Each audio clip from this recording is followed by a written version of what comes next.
Hola, ¿qué tal? ¿Cómo les va? Soy el periodista Danilo Díaz y les quiero decir que se suscriban dándole a la campanita, compartan, le dan like a todas nuestras redes sociales. ¿Qué tal? Bienvenidos a otra edición de La Pizarra con. En esta oportunidad con un entrenador que fue campeón con Unión Española en el año 2005, que jugó la final también del campeonato 2004 con Cobreloa, que jugó con la Universidad de Concepción en el año 2003, un gran fútbol, un hombre que ha pasado por muchísimos clubes del fútbol local, fue arquero, pero sobre todas las cosas es un hombre de fútbol. Fernando Díaz, ¿qué tal? ¿Cómo te va? Buenas tardes. Danilo, buenas tardes, gracias por la invitación. A todos los que están mirando, un abrazo. Y en la presentación me doy cuenta ya que han pasado varios años ya. Pasaron muchos años, o sea, se cumplieron 20 años del título con Unión Española en Coquimbo, en el viejo Sánchez Rumoroso. Así es. Hoy día buena parte de los hinchas del fútbol, la gente que tiene 30 años no lo vio. 35 años no lo vio. Mucha gente, de hecho, te agrego que, a nivel profesional yo voy a cumplir 26 años, desde que fui ayudante de Manuel Pellegrini en la Liga Quito, y un poquito más en el año 99-2000.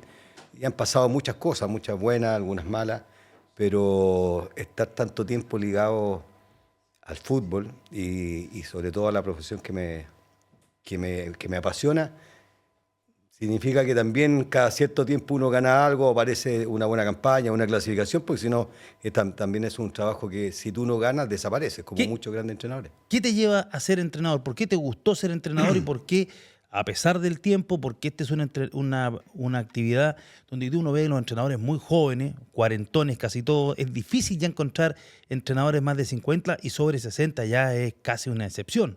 Sí, vamos quedando poco con Gustavo Huerta, Ivo creo que está cercano también, pero como te dije, eso significa que cada cierto tiempo vas ganando algo, que es lo que te mantiene en este trabajo.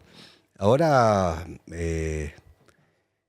después de muchos años, uno se da cuenta por qué empezó esto. Primero, porque cuando yo fui futbolista, la posición tiene mucho del entrenador. El arquero es el que dirige mucho, está mirando para ordenar tu defensa, está anticipando la jugada del rival, está pensando por dónde va a salir cuando tenga la pelota, se va dando mucho eso.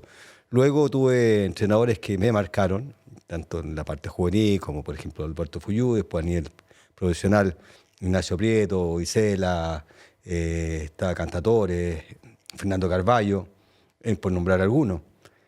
Luego ya empezando, que en ese periodo de la Católica especialmente, era muy proclive a formar jugadores, pero también se formaron varios entrenadores en ese momento. El mismo Fernando Carballo, Juvenal Olmos, estaba Héctor Pinto, Gino Valentini, El Arica Hurtado, varios. Arturo Sala. Arturo Salá, que de hecho se formó en Católica, tienes toda la razón. De ahí salió a Colo-Colo. Entonces eso fue creando en mí ese bichito que ya en los últimos años de jugador, no fui un gran jugador, pero estoy muy contento de haber jugado fútbol, fui visualizando esa opción, más que de trabajo, de pasión, porque los que estamos en esto del fútbol profesional partimos todos por una pasión, y el que está como entrenador parte de la pasión de jugador al de entrenador. Y justamente se fue dando que los últimos años tuve a Ignacio, a Fernando Carballo, y en mi inicio en las divisiones formativas de la Católica aparece también Manuel Pellegrini, que impulsa mi carrera y también complemento algunos conocimientos de los cursos y de técnicos de mucha sapiencia como Ignacio Prieto y Fernando Carballo, con un estilo de conducción total que es Manuel Pellegrini, que lo llevó a estar donde está. Entonces, me parece que ese fue el inicio de mi carrera y afortunadamente a nivel profesional lo pude hacer con Manuel Pellegrini para empezar, de hecho, una carrera que para mí estoy muy contento por esa carrera. Me gustó ese concepto. ¿Qué es la conducción total? Primero es que tener un conocimiento de todos los estamentos que están, obviamente de toda la parte técnica, física, psicológica. El entrenador está a cargo de los jugadores, del cuerpo técnico y de profesionales de apoyo. Cada vez hay más profesionales de apoyo y más armas para que el equipo pueda tener un rendimiento. Tú trabajas con nutricionistas, psicólogos deportivos, psicólogos clínicos, coaches, grandes médicos. Ahora hay deportólogos, analistas, hay un sinnúmero. Preparadores de arquero. Preparadores de arquero, que en la época nuestra no era bien preparadores de arquero. Entonces es un sinnúmero de profesionales que trabajan exclusivamente para darle rendimiento al primer equipo. Y si tú tienes que tener un conocimiento de cada una de esas áreas, y el estilo de Manuel es a todas esas áreas dirigirlos hacia un sector, hacia un objetivo, que es más o menos lo que yo también trato de hacer. ¿No? Entonces, esa manera de conducir y luego de relacionarse con los diferentes estamentos, porque hay otro lado del entrenador, que es la relación con los jugadores, con los demás técnicos, con el cuerpo técnico, con los técnicos de la división formativa, con los dirigentes, con los hinchas y con los periodistas o con la prensa, que también requiere de tener conocimiento y capacidad para llevar todo eso a cabo. Fernando, ¿cuál es tu idea matriz del juego?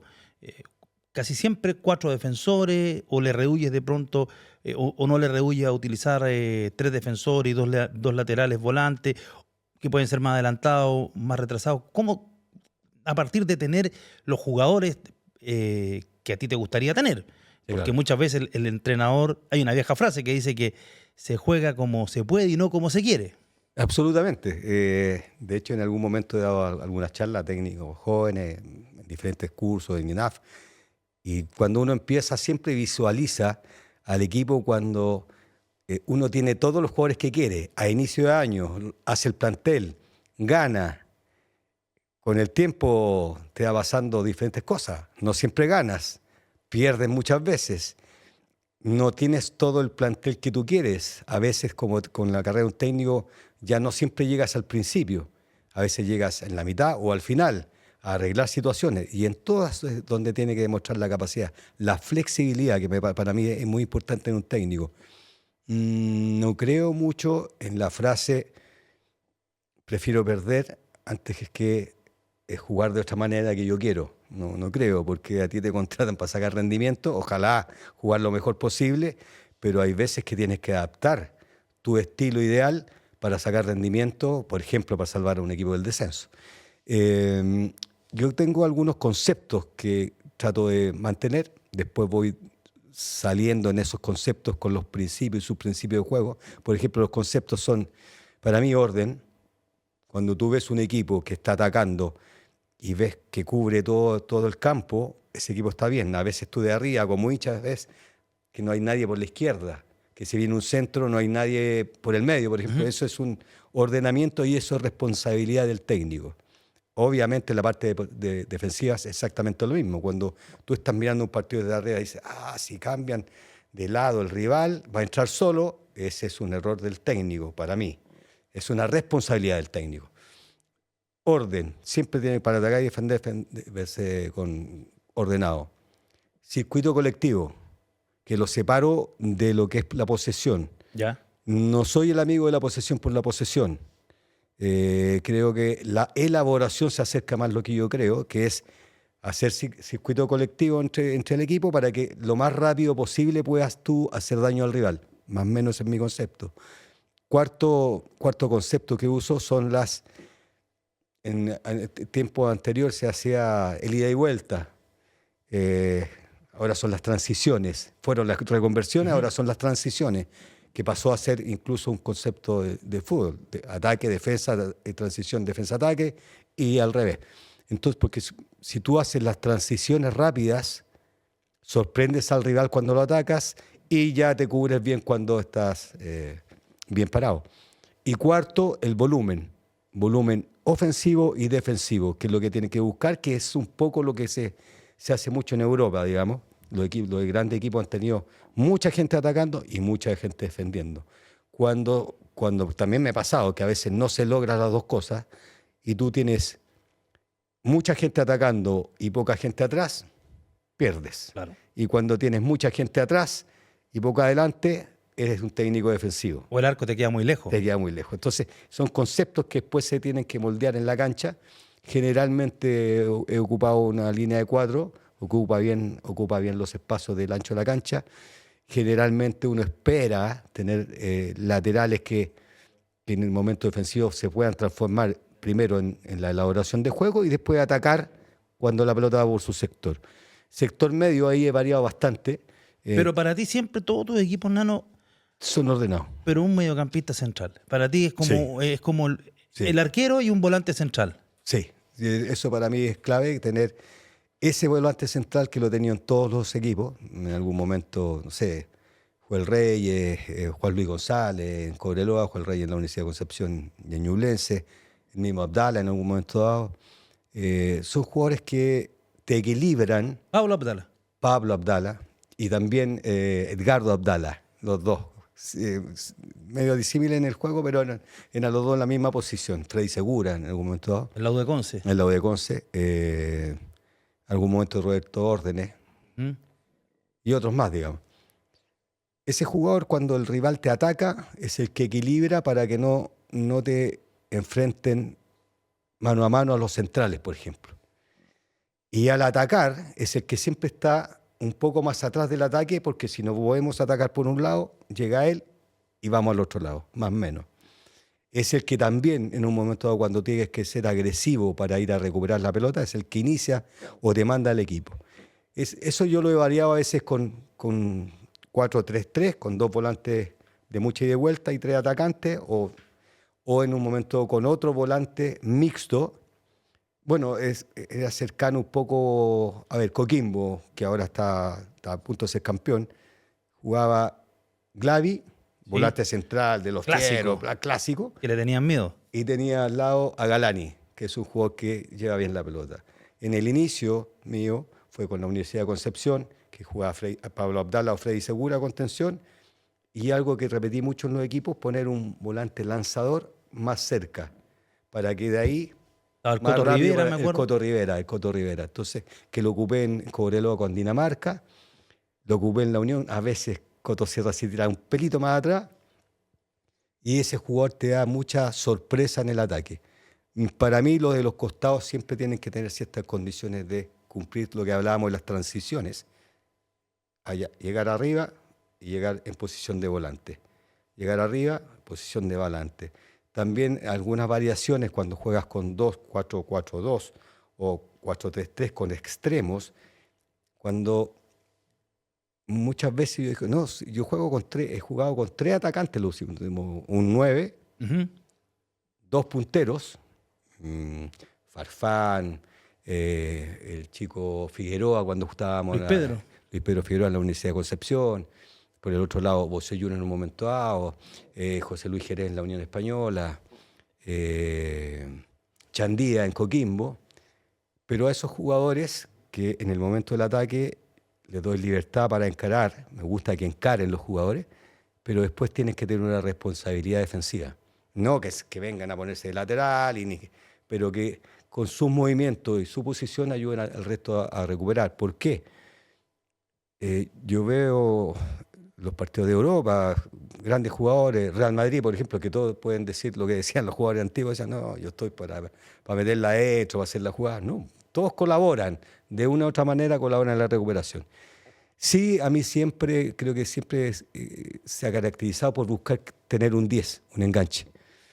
Desde Jorge Valdivia en la Universidad de Concepción y Mauricio Cataldo, estaba Cisterna, José Luis Díaz en Cobreloa, Mauricio Donoso en Antofagasta, un gran jugador, Coto Sierra, Jorge Valdivia, ahora último Cabral, Edson Puch en algún momento ahora. Entonces me parece que sí ese talento debe estar en los equipos, que así como el 6 te cumple la función primordial de defender y ser agresivo, el otro te cumple una misión de buscar la profundidad. Oye, Nano, ¿por qué defender y tomar algunas precauciones tiene tan mala prensa? La gente sí, claro. No le gusta. Sí, claro. Pero hay equipos, por ejemplo, los equipos del Cholo Simeone, que han tenido muy buenos resultados. Claro. Me recuerdo los equipos de José Zulantay, cuando ascendía, equipos muy fuertes defensivamente y muy rápidos para salir. El mismo Nelson Acosta. Claro. Y otros, y afuera también uno ve en algunos momentos Rafa Benítez, en muchos momentos Mourinho, estamos hablando de técnicos Incluso el Klopp en el Liverpool hacía un agrupamiento progresivo con todos los jugadores detrás de la línea del balón. Incluso tú los veías ir al Real Madrid cuando estaba Benzema, esos grandes jugadores, de la mitad de cancha para su sector. Y ningún drama en Europa. ¿Qué pasa? Que después cuando la tienen es una velocidad para atacar y de tener más gente arriba. Es lo que vemos mucho en el fútbol argentino. Así es. En el fútbol argentino nadie sale a buscar. Claro. Lo que sí después salen rapidísimo y son encaradores. Pero eso es. Entonces es una discusión que yo he tenido bastante tiempo, bastantes veces. A veces, cuando en mi equipo no he podido yo darle esa, que te hablaba de los conceptos de tener mucha gente atacando y mucha gente defendiendo por algo, porque un jugador no me cumplió o no logré yo dar eso, ahí se ve menos gente atacando y ahí sí puede ser un poco más defensivo. Sin embargo, en Chile, si tú logras ser ordenado, manejar bien la pelota y tener mucha velocidad en las dos áreas, normalmente tu equipo está arriba. En estos momentos vemos el caso de Coquimbo, por ejemplo. Un equipo que defiende con mucha gente, sale muy rápido y llegan siempre 4 por lo menos a atacar. Entonces, es una manera de jugar que puede variar también de acuerdo al intérprete. Cuando tienes un 10 de categoría, cuando no lo tienes, se pierde un poco eso y pierdes la posesión del balón. Pero sí, yo la posesión del balón, por posesión del balón, prefiero la elaboración para llegar lo más antes posible. ¿Cómo definirías al futbolista chileno? ¿Técnico, táctico, aguerrido? Yo creo que a ratos puede ser todo eso. Le cuesta al futbolista mantener todo el partido y todo el año ser completo, como decimos. Entonces hay que estar Encima. El jugador chileno lo sueltan un poquito, como que ahí se pierde, ¿no? Sí, yo cuando digo encima, no es que de repente la gente cree que cuando yo digo hay que ser súper inquisidor en todo, es exigente, no confundir con ser grosero ni agarrar a chucha a los jugadores, no. Exigencia y a veces también con cercanía. Si tú logras... Garrote y zanahoria. Absolutamente. Logras con eso que por más tiempo se entrene mejor, por más tiempo esté en los partidos, logras cosas. Generalmente los equipos, tú nombraste algunos equipos que yo he dirigido, pero son en total 10 veces o 11 veces con uno de afuera que mi equipo han clasificado Copa, por ejemplo. Entonces se logra ese objetivo de que esos jugadores estén convencidos de una manera de jugar o sacarle el máximo rendimiento y entreguen ese plus para tener la ida y vuelta, ser agresivo, atacar con mucha gente, defender con mucha gente, pero no siempre está presente eso. ¿Y cuál crees tú, Fernando, que es tu principal cualidad como entrenador? Los jugadores que uno conversa, que han trabajado contigo, y que quizás lo más llamativo es sentado en la banca, el domingo, ahí en la lectura del partido. Sí, yo creo que esa es una virtud. Ya con tanto tiempo uno se va dando cuenta, entonces generalmente puedo leer bien los partidos. ¿Y cómo se ven los partidos de abajo? Sí. Se ve mal. Pero mira, retrocedo un poquito a lo que habíamos hablado antes, el inicio de uno.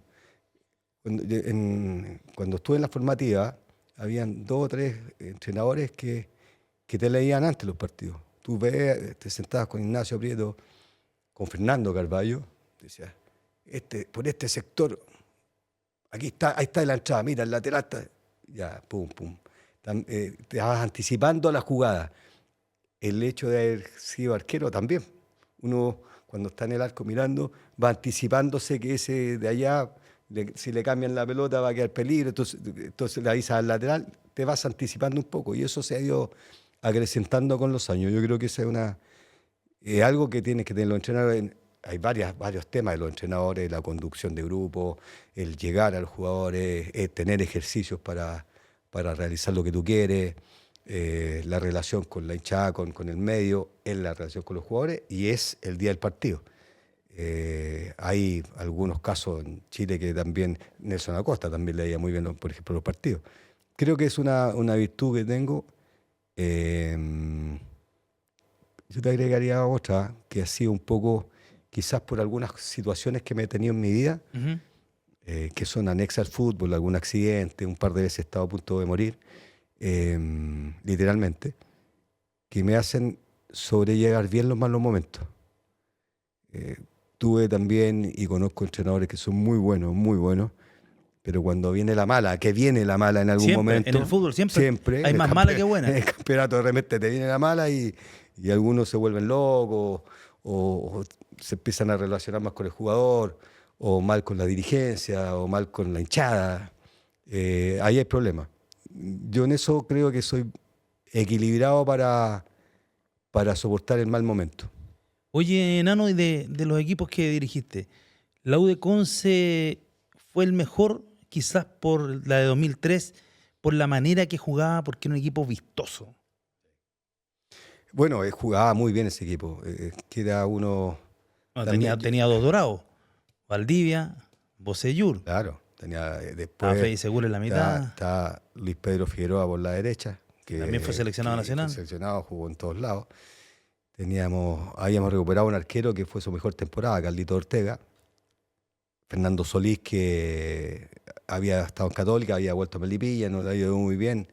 Los primeros años ocupé mucho el concepto del jugador picado para hacer los planteles. ¿A Lantay le gustaba mucho eso? Sí, y yo también soy amigo de eso.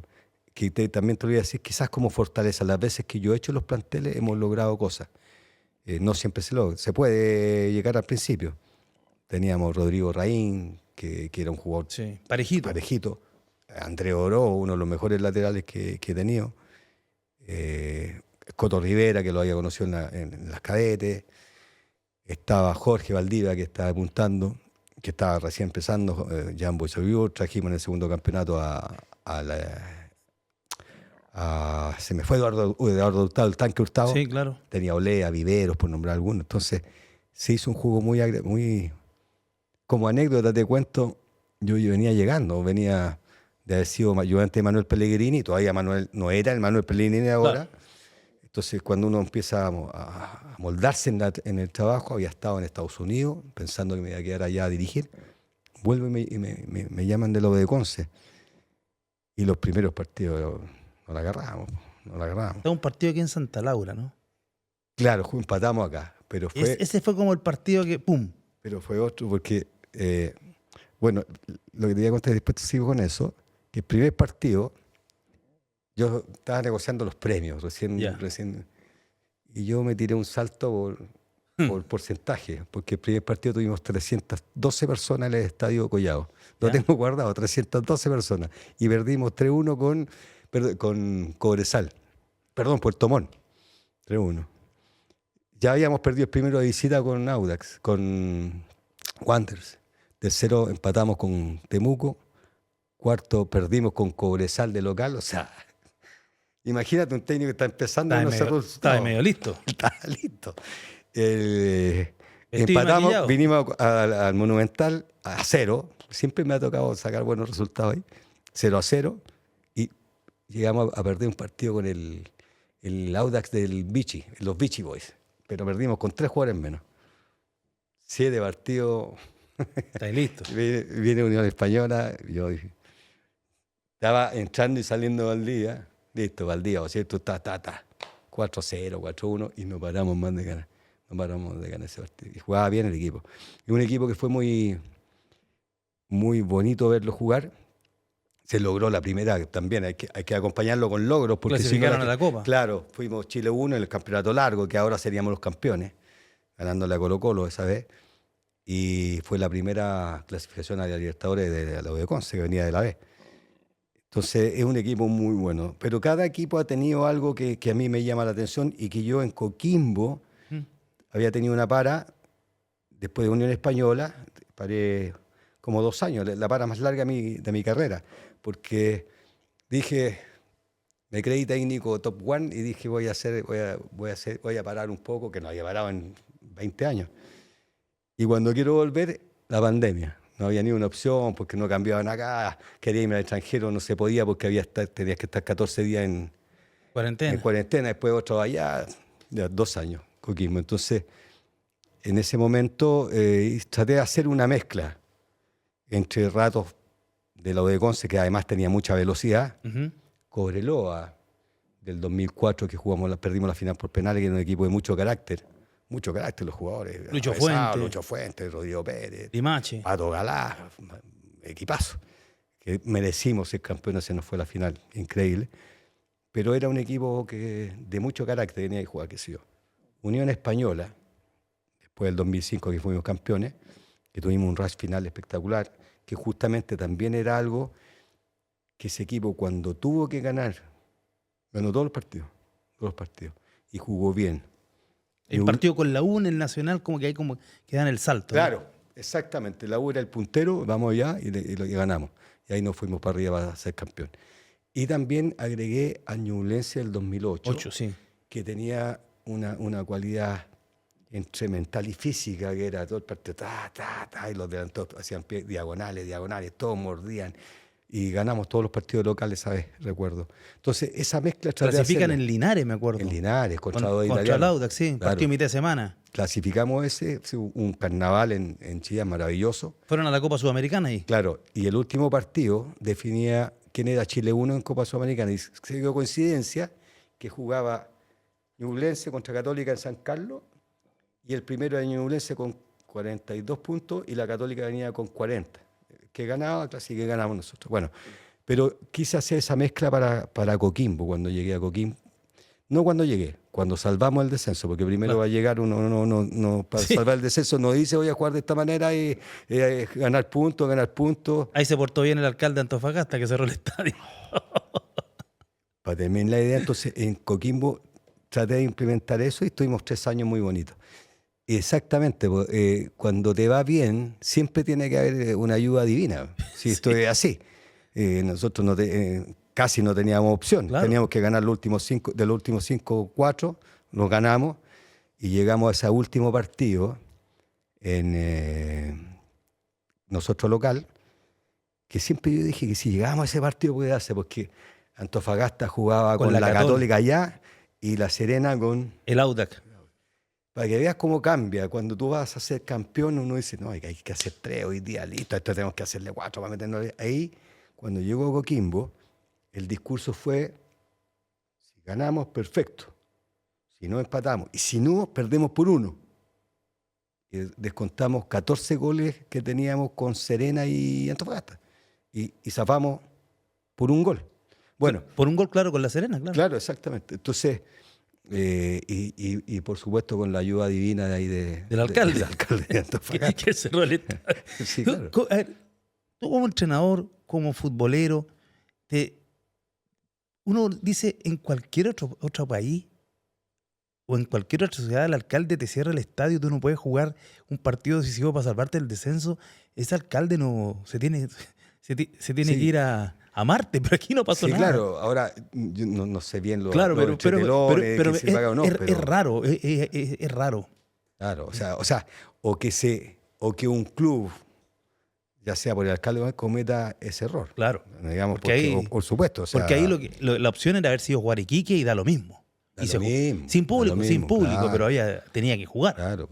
Oye, Fernando, y sobre esto mismo, cuando tú vas a Cobreloa en 2004, juegas la final de la apertura, después te vas antes del inicio de los playoffs, pero uno mirando con la distancia que da el tiempo, te tocó llegar a un Cobreloa que venías con el campañón de la U de Conce, pero Cobreloa había sido bicampeón, claro, con Acosta y con Garisto. Es muy difícil para un entrenador. ¿Cómo un entrenador logra administrar eso en una hinchada que es difícil, un equipo acostumbrado a pelear arriba? ¿Y cómo se administra eso? Porque al final la gente ahí era campeón o campeón. Sí, claro. No había otra. Entonces hay cómo el entrenador es capaz de llevar ese día a día, porque cuando llegue ese entrenador y se fueron 2 entrenadores que fueron campeones, la gente lo mira de reojo siempre. Sí, claro. A ver, también este es un ejemplo que yo uso mucho a los entrenadores jóvenes, porque a uno no le dicen qué va a pasar ciertas situaciones. Por ejemplo, yo termino en el último partido del campeonato local.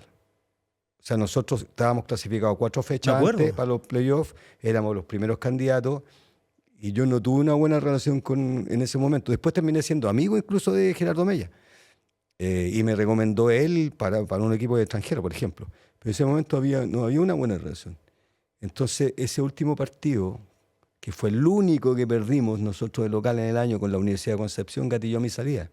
Y Nelson salió campeón con 2 fases o sea, una ida y vuelta campeón. Y yo quedé mirando la carnicería. Esa es la verdad. Afortunadamente, al otro año fui campeón con Unión. Y tú sabes que el primer llamado que recibo en el camarín en Coquimbo, de alguien después de pasar la vuelta olímpica, que llegó al camarín a relajarme un poco, suena mi teléfono, lo tomo, Gerardo Mella, que me estaba felicitando por el título. Eso, por supuesto, muy, muy bienvenido. Pero ahí, claro, a mí me habían ido a buscar a mitad de año. Y yo preferí quedarme en la Universidad de Concepción porque veía el equipo desatado. Cuando llegamos, había ciertos conflictos, jugadores, dirigentes, y la Copa Libertadores fue muy mala. Sí, muy mala, 0 puntos. Muy mala. Yo venía llegando. Entonces me aferré al campeonato local y ganamos todos los partidos.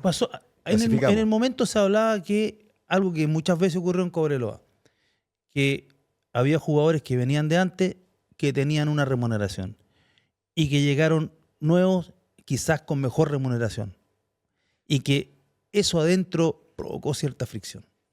Yo sé que hubo fricción, no sé si fue por eso. Ya. No tuve acceso yo a esa información, pero sí, porque hay un grupo que venía a ser campeón y llega otro grupo a buscar su espacio. Se fueron 12 o 14 y llegaron 14, claro, una cosa así. Yo creo que ahí hay algunas cosas. Después, como técnico, uno también tiene que flexibilizar ciertas cosas. Me recuerdo que hicimos una reunión para plantearme que también en la alimentación querían algunos cambios. Y yo accedí, por supuesto. Ya. ¿En qué sentido? ¿Qué tipo de alimentación? No. ¿Querían comer asado? No, alimentación a veces poner en el hotel. Bebidas, cosas así, el hotel, cosas así, eso son súper normales. Pero uno venía con agua mineral, cosas que también son buenas, pero llegamos a un acuerdo y ningún problema. Después, yo te diría que las asperezas con todo se fueron superando en la Copa. Y por eso que tuvimos después un rendimiento del campeonato que fue un rendimiento alto de porcentaje. Y perdimos la final. Porque después del 0-0 acá con la U, en el Nacional está listo. Sí, eso fue quizá un exceso de confianza de todos. ¿Sí? Sí. ¿Se vieron campeones acá? Yo creo que todo el entorno era para eso. Además que hacen el gol. Flaco Fuente el que hace el gol, ¿no? Claro, después se ve en el partido y si tú lo repites, hicimos el gol y estaba tranquilo el partido. Sí. Y fue una desgracia el gol que nos hicimos. Y después el equipo fue un poco más irregular en el segundo campeonato, pero siempre estuvimos dentro de los 3, 4 primeros. Son cosas que de repente, pasaron y que no permitieron que pudiéramos tener el primer campeonato en Cobreloa. Lo tuve el otro año en la Unión.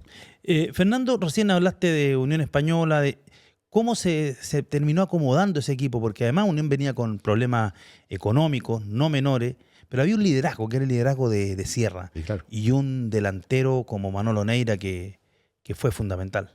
Sí, ese año, inicialmente, después de Cobreloa, yo me iba al Nacional de Quito. ¿Ya? Fui allá, habitó, y me llaman de Unión Española y decido quedarme en Santiago porque no había estado cerca de mi familia. Creo que eso me volvió también un poquito después la mano del destino. Y tuvimos un inicio similar a Cobreloa, irregular, claro, porque también se fueron muchos jugadores, llegaron 12, 13, 14 jugadores, y siempre hay un periodo de que los equipos se van amoldando, que justamente en la actualidad cuesta mucho. Tuve que variar algunos conceptos, algunos entrenamientos para sacar más rápido rendimiento, porque ya cada vez te esperan menos. Entonces, ahí eran como 7 partidos que el equipo al séptimo ¡pum!, se lanzaba. Bueno, y así fue, pues estuvimos complicados al principio. Y recuerdo un partido con Melipilla allá, que también se hablaba de un posible cambio. Sí, el Nano está listo. Y la verdad que uno no se preocupa, pero escucha. Pero además ustedes ven el rendimiento y ven la tabla. Claro. El entrenador sabe. Entrenador sabe. Sí. Después uno no anda preocupado si pierdo, gano, no, pero bueno, hay que ganar. Y ahí sí ganamos allá con gol de Mauricio Cataldo, que entre paréntesis, ojalá escuche, le mando un saludo, tuvo una CB hace poco. Y Manuel Neira, como dices tú, son jugadores fundamentales. El Coto, Neira, atrás estaba Juan Pablo Toro, Joel Rey en el medio. Y apareció que también, como dije recién, siempre aparece la ayuda divina en algún momento dado, de los equipos que están destinados a eso.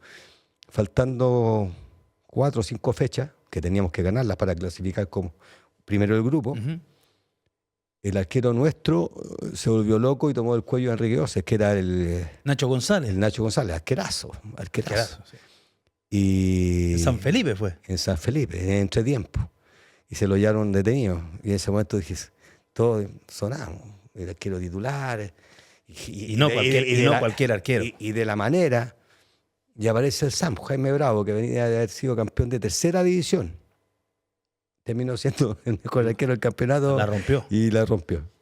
Y cuando te fuiste a Ñublense, ese equipo que se armó, fue un equipo que jugaba bien, era un equipo muy, muy contragolpeador, muy ordenado en el fondo, y tenían a Luis Flores arriba que picaba siempre. Y Cantero. Cantero también. Claro. Cantero joven ahí. Sí, claro. Venía de Antofagasta. Recuerdo, bueno, tú recordaste que ese año nos hicimos una buena primera rueda y la segunda fue buenísima. Y nosotros, era el momento que eran 4 solamente que entraron a la liguilla y nos quedamos fuera por un gol.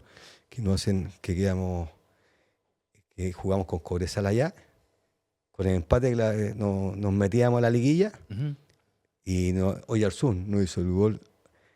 9 minutos de descuento dio el árbitro, recordado queridamente, en la época que daban 1 minuto, 2 minutos, dieron 9 minutos. Y en 9 minutos el gol. Bueno, cuando termino contrato me llaman de Ñublense. Y como quedaba tan poco para empezar el campeonato, yo elegí solamente jugadores que había tenido. Ya. Bueno, el Sam, el arquero, Jaime Bravo, Juan Pablo Toro, Joel Reyes, Norambuena, que era de Unión, Coto Rivera, estaba Cisterna, que lo había tenido en Cobreloa, Marteloto, que había estado en Antofagasta, Alegría de Antofagasta, el Chino López de Cobreloa, y agregamos Luis Flores, que estaba allá, y Cantero. Entonces fue muy rápida el equipo se acomodó rápido. Se acomodó y ahí... Y la gente acompañó además. Acompañó. Lo que pasa es que nosotros ese año se pusieron a arreglar el Nelson Oyarzún y tenía que elegir una cancha. Y fui a ver unas que estaban cercanas, qué sé yo, y fui a ver la de Linares, que queda lejos. Pero era tan pesada que dije, esta cancha. Sí. Claro, pesadísima el segundo tiempo, se te morían todos. Y ¿Pasto muy largo? Claro, y era media esponjosa. Me acuerdo, sí, me tocó ir a cubrir ese partido con Audax. No, claro, entonces el primer tiempo no hubo siente, el segundo tiempo les costaba al equipo. Ganamos todos los partidos, ganamos, si no me equivoco, 12 partidos de local seguidos. Oye, Nano, una de las características tuyas como entrenador es que casi siempre te toca ir de bombero. Equipos que están muy complicados con el descenso, faltando 8 fechas, 10 fechas, casi siempre, ya con el libro de pases cerrado. ¿Cómo se afronta ese desafío? ¿Y cómo se convence al jugador que hay que sacar puntos? Sí, que da lo mismo la manera. Siempre sin trampa, pero sí, claro. Eso hay que dejarlo claro. Sí, claro. Pero que hay que sacar puntos. ¿Cómo se convence al jugador? ¿Cómo se maneja ese entorno? Y esa decisión de ir a equipos que algunos entrenadores dicen, no, yo no voy. Sí, lo que pasa es que todo parte de alguna primera experiencia. Cuando es positiva, tú la tiendes a repetir. No siempre ha sido así, por supuesto. Muchas veces he estado a principios de año. Pero me pasó el año 2010. Que me fui a la Católica de Ecuador y estábamos ahí peleando el campeonato y estábamos, aparte media baja, no pasaba nada mucho, y me asaltaron. Cuando yo te dije que sufrí alguna situación en mi vida que me hacen reaccionar, me asaltaron y me metieron una pistola en la boca durante mucho rato y me vine. Quedaban 12 fechas y me llaman de Santiago Morning. Estaba último San Luis. Estaban a 8 puntos, ¿no? 9. 9, sí me acuerdo. En la época que eran de 2 puntos. Último San Luis, Santiago Morning, y a 9 puntos de Everton, de Nelson Acosta, nada menos. Yo dije que no. Insistió en la siguiente semana, quedan 10 fechas, miré el plantel, vi quienes estaban afuera y dije, ya. Son decisiones de repente, incluso te diría yo, como me pasó en Coquimbo, que uno ve, sí puede ser, pero son más ya. Pero tenían 2 delanteros que le embocaban, Comba y Calandria. Los 2 le embocaban. Había gol. Esa fue una de las razones por qué no fue, porque fui. Entonces fue bastante convencimiento de los jugadores. Hay que convencer, porque jugador cuando están peleando el descenso, están mal los jugadores. Generalmente los planteles son tan divididos, porque ¿qué pasa? El delantero dice, no, los de arriba, los de atrás no hacen goles, los otros no las meten, el entrenador se equivoca, empiezan todos a echarse la culpa, eso es lo primero. Y generalmente hay que hacer un barrido. Yeah. Porque no todos están metidos en la onda, algunos están peleados, otros no. A veces hay muchos jugadores en un plantel. Que me pasó en Santiago Morning, habían 35 jugadores entrenando. Y tienes que achicarlo para que tu mensaje sea más rápido y llegue más antes. Y empezamos también. Arreglamos atrás, hay algunos jugadores que no estaban jugando. Tenía un buen equipo, estaba Michael Río, estaba Jalé Hernández, sí, el Jalé Urbano, Hernández, sí. Estaba lesionado. El Chino López, que ya lo había tenido. Coto Rivera nuevamente. Ferrando, el arquero, que era un buen arquero. Sí. Entonces, la verdad es que hay que agrandarlo a todos los jugadores. Más que agrandarlo, decirle la verdad. O sea, Ferrando, usted es un muy buen arquero aquí, porque vienen con la cabeza que le vienen haciendo goles, vienen perdiendo. Y la autoestima del jugador, como cualquier actividad, está muy baja. Y ahí donde el técnico tiene que poner la cabeza. O sea, yo lo saco, vamos, síganme, y asumir la responsabilidad para afuera, para que el día de mañana te echen la culpa. Y fue el mismo discurso que les dije yo al jugador de Coquimbo, esta salvación puede ser aquí en 4 partidos más o en el último minuto del último partido. Resultado con Santiago Morning, que en el fixture, igual que Coquimbo, nos tocaba la U de San Paoli y Colo-Colo en el Monumental. Le ganamos a la U de San Paoli y el penúltimo partido, Colo-Colo, si ganaba era campeón, Colo-Colo de Caña. Uh-huh. Le ganamos 1-0 en el Monumental. El gol de Calandria en el arco sur, en el arco departamental. Y la Católica ganó ese partido y los pasó. Y la siguiente fecha la Católica nos devolvió la mano porque le ganaron a Everton. Y nosotros ganamos. Y eso nos dio recién el premio de jugar la liguilla con equipazo, que eran Antofagasta. Eran todos estos chicos que jugaban, y que allá nos ganaron 2-1. Vamos a la Pintana, 2-1 ganamos y vamos a la alargue. A la alargue. Que esas cosas también, así como los jugadores tienen buenas temporadas, a veces los técnicos tienen buenas temporadas. Yo me acuerdo porque hay momentos que tú haces decisiones que para el resto te está loco y te salen. En ese partido yo venía recuperando después de 3 meses a Hernández, al Jalea, y a Urbano. Y ahí yo pensaba meterlo más adelante. Entonces vino el primer tiempo, ayudantes me decían, ¿vamos ahora? No. ¿Y que iban ganando tranquilo ustedes? Si el partido se le enreda en el segundo tiempo, claro. Hay un descuento Antofagasta quedando 1. Claro, entonces me empecé, ya, que entren. No, le dije yo. Primer tiempo de alargue, no, todavía no entran. Y los meto en segundo tiempo de alargue. Y ahí hicimos la diferencia de nosotros. Hay un dato, sí, de ese partido que yo no lo tenía, me lo dio Igor Ochoa. Maestro. Gran periodista, gran amigo. Hay una pelota larga, porque el gol es en el minuto 118, sí. 119, sí, claro. El gol de Calandria. Y el delantero Amieva de Antofagasta, Juan Manuel Amieva, sí. Un argentino, no quiere tocar la pelota para no quedar en offside. Si él toca la pelota, hay offside. Claro. Y tienen que reanudar. Reiniciar. La jugada no se detuvo. Ahí salió el gol. Y ahí sale el gol. Sí, exactamente, sí lo vi. Entonces tú me decías... Son detalles. Es que yo te decía que esas cosas cuando tú vienes ganador... Porque en los penales la cosa es... Pasa cualquier cosa. Entonces tú me preguntabas por qué de repente acepto esas situaciones. Porque una la viví y me salió bien. Entonces la segunda, que fue en Centroamérica con un equipo grande, también me salió. Terminamos después, igual que en Coquimbo, clasificando a la Copa Internacional. Y cuando me llaman de Coquimbo, yo primero dije, no, difícil. Y veo el fixture, tocaba la U y Colo-Colo. Y en la misma fecha que era en Santiago Morning. Y llegué con el mismo discurso y nos zafamos en el último minuto del último partido. Ahora no es la idea, la verdad que ahora quiero tener un poquito más de... No creo que acepte otro porque ya estoy enfermo de los nervios. Porque claro, vienes de Iquique, Claro. no terminó bien la historia, Claro. con esos barristas que ingresaron en los entrenamientos, pero fue un equipo que el año pasado fue tercero con Miguel Ramírez, siguieron este año con Miguel, el equipo nunca pudo remontar, con el cambio de mano incluso, no había tanta diferencia en los jugadores, pero da la impresión que fueron víctimas, entre comillas, de este problema que tienen los clubes chilenos cuando clasifican a torneos internacionales. Claro que sí. Hay una estadística, hace poco leí, Todos los años en los últimos 5 años... y más incluso, el que va a la fase de grupo, baja. Uno baja En o los pelea últimos hasta el 5 o final. 6 años, solamente 2 equipos no ha bajado o ha estado cerca del descenso, que fueron Palestino y Coquimbo el año pasado. Porque Coquimbo el año pasado jugó Copa Claro.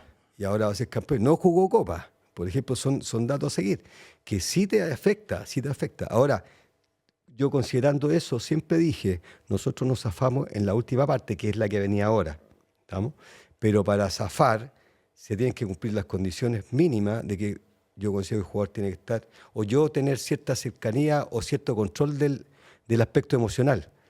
Pero si a ti van 3 veces a encararte a un entrenamiento, a tu cancha de entrenamiento, te amenazan y te agreden, porque verbalmente, y los empujones son agresiones, yo no tengo el control emocional, pues. No sé cómo van a estar para el partido que viene o al siguiente, si saben que cualquier cosa les van a ir a... Entonces, por eso yo decidí salir.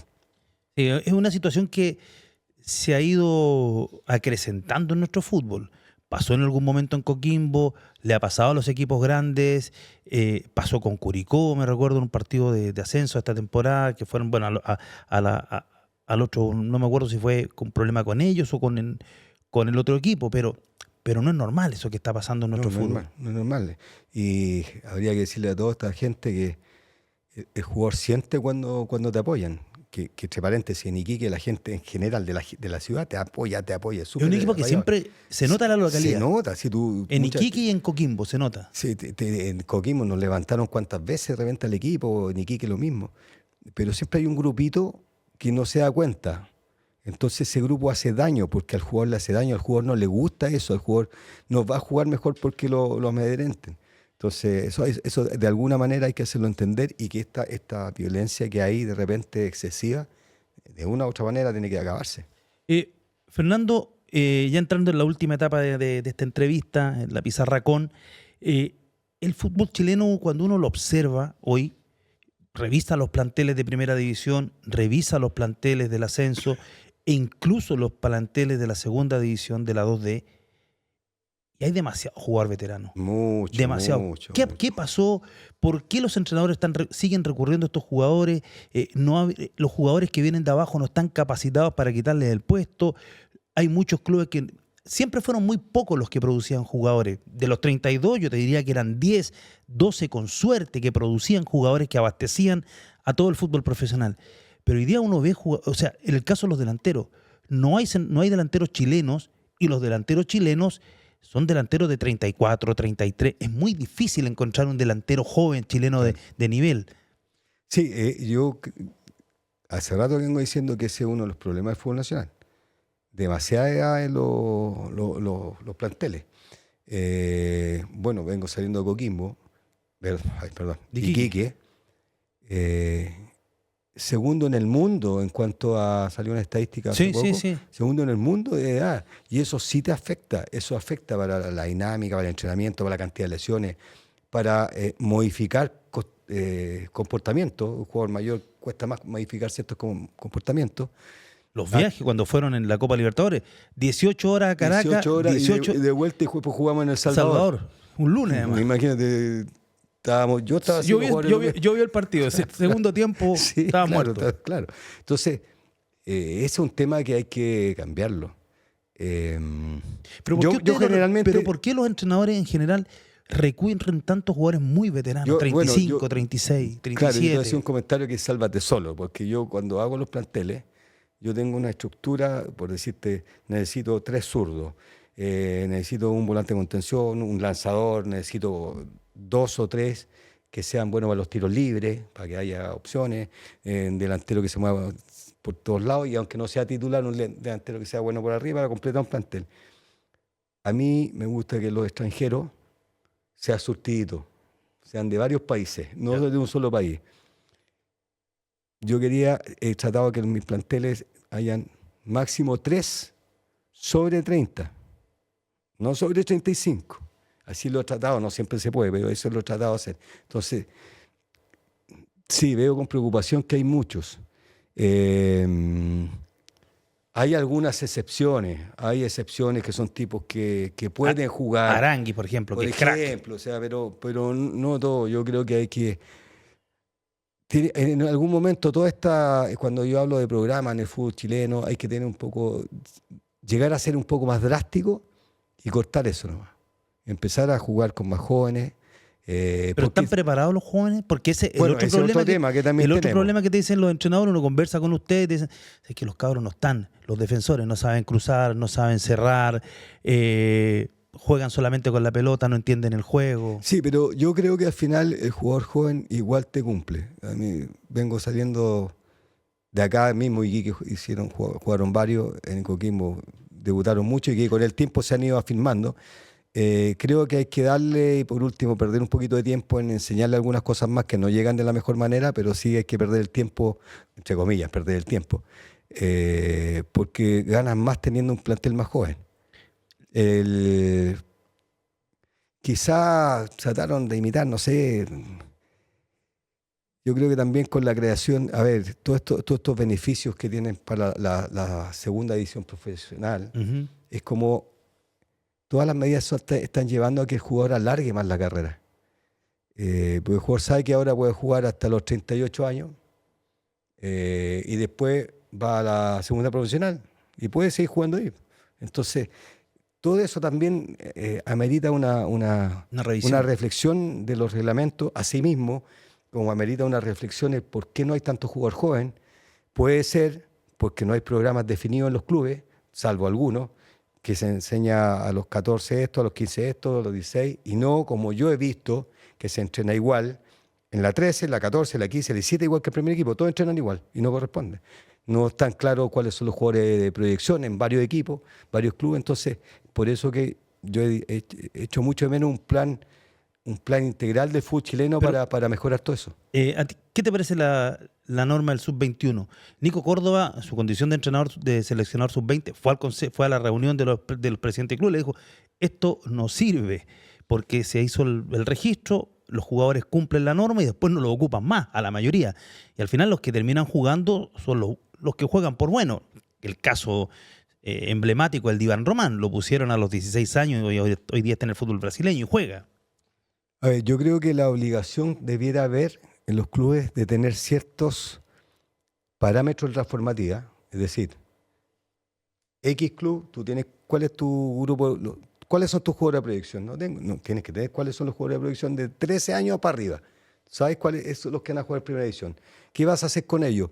Alimentación, qué sé yo, todas estas cosas. Ok, eso es un parámetro. El otro parámetro son el programa por división. Que tengan un técnico y un preparador físico. No todos lo tienen. No todos lo tienen. Esas son las obligaciones. No tienen cancha algunos, mitad cancha. Para mí, esa es la obligación. Si tú quieres participar, una cancha de entrenamiento para los menores. Así van a llegar mejor. Después, todos los técnicos hablamos que sí, que debiera ser naturalmente. Ese es el ideal. Yo no estoy tan en contra de obligar que juegue un juvenil, pero por ningún motivo un jugador de 21 años. Si juega a los 17 y 18 años tiene que jugar. Ya está listo. Claro, entonces, de hecho, en los equipos que he estado yo he privilegiado a esos jugadores. Porque muchacho que hiciste debutar ahora en Iquique, un zurdo me parece, se me olvida el apellido, bueno, uno por fuera. Marcotti, jugó Enrique y el chico que viene en la sub-17, Brian Barrera. Sí, pero Barrera. Enrique, un jugador que uno lo ve con condiciones. Muy parecido a Chandía y a Mundaca cuando jugaron. Que en ese momento incluso... Yo lo vi en el Nacional con la U, Enrique, claro. Dije, este cabro tiene puede cosas. ser, son escaladores. Entonces, si va a jugar uno, que juegue el más chico. O sea, si te van a obligar a ese, al más chico, al más joven, que tiene más tiempo para acostumbrarse a primera división. Pero lo primero es obligar a los clubes a algún tipo de trabajo o inversión mejor en la formativa. Eso tiene que ser obligatorio. Después uno pondrá a los jugadores mejores, pero si vas a obligar a que jueguen, que no estoy tan convencido que no sea bueno. Yo sí creo que... Más chicos. Pero más chicos. Más chicos. ¿Qué equipos la última, Fernando, qué equipos te gusta ver? ¿Y cuáles crees tú que son hoy día los equipos que van más avanzados en el juego, a nivel local, internacional, sudamericano, los equipos que te llenan el gusto, que tú dices, pagaría una entrada por ir a verlo o te programas para verlo por televisión? Después, a nivel internacional, en el sudamericano, me gusta mucho el fútbol argentino, a mí siempre me ha gustado mucho. La intensidad que se juega, que ha mejorado Chile sin la intensidad de juego, perdiendo quizá un poquito de más precisión. El PSG me encantó este año, como hace unos años el Liverpool, que son equipos que tienen ciertos conceptos, lo mismo, que son un poco diferentes, pero lo mismo cuando estaba Ancelotti en el Real Madrid, que era diferente, pero tenían ciertos conceptos, como te dije, no sé si fútbol total, de mucha gente colaborando en el ataque y todos colaborando en la parte defensiva, que es algo que deberíamos aprender nosotros, digamos, en las dos áreas. Que no, te insisto, de repente veía a Benzema, que es 9-9, de repente él hacía sus movimientos para que no le llegara al contención rival la pelota. El Liverpool, que también salía en transiciones, que en el fondo son contragolpes, y te dan un fútbol, pero siempre en todo el equipo hay jugador talentoso. Siempre hay jugadores talentosos, pero también está el otro, el que mete, y el caudillo, que no puede faltar. Para mí tiene que estar el goleador, el talentoso y el caudillo en un equipo. Fernando Díaz, muchas gracias por venir a La Pizarra Con. Otra edición de La Pizarra Con Fernando Díaz. Hola, ¿qué tal? ¿Cómo les va? Soy el periodista Danilo Díaz y les quiero decir que se suscriban dándole a la campanita, compartan, le dan like a todas nuestras redes sociales.